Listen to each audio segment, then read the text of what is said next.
A cheery tale for a cold winter's evening. It was very dark and very cold. I lay there, waiting for brain and body to mesh. I glanced at the clock. 3:55 a.m. Sunday. Now, I sleep the sleep of the dead. But something had disturbed me. Something had awoken me. But what?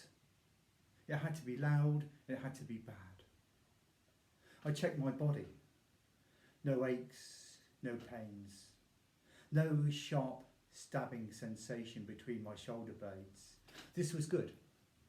This meant Anne hadn't lost patience with me and stabbed me in my sleep. I checked my bladder. No, good to go for another 2 hours. So what had awoken me? The rumbling started.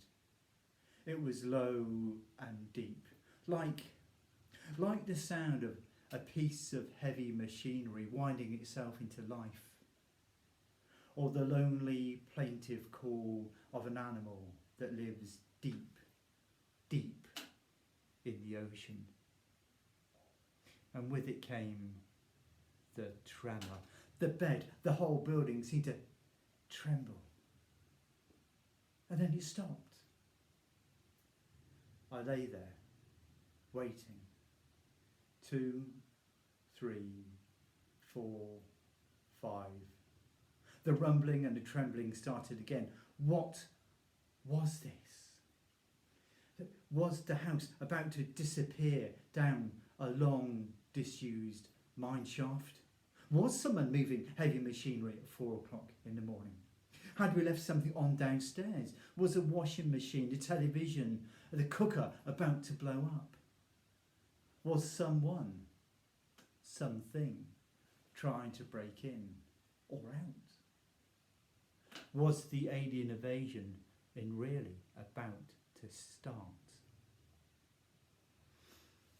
I could see Anne's side gently rising and falling.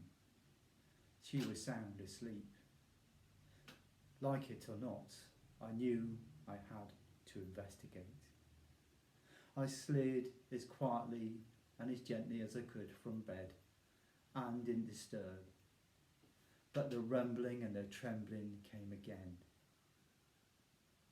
I turned on the stair light. I wanted to give whoever, whatever was downstairs, a warning that I was coming. I wanted to give it or them a chance to scarper. Down the stairs, across the hallway, into the back room, I turned on the light. A movement in the corner of my eye made me turn my head. I made a sound I had never before made in my life, because leering at me was the most hideous thing I have seen in my life. It was half naked. It was old, it was shriveled. It was like a cross between Gollum and Uncle Fester. It leered menacingly.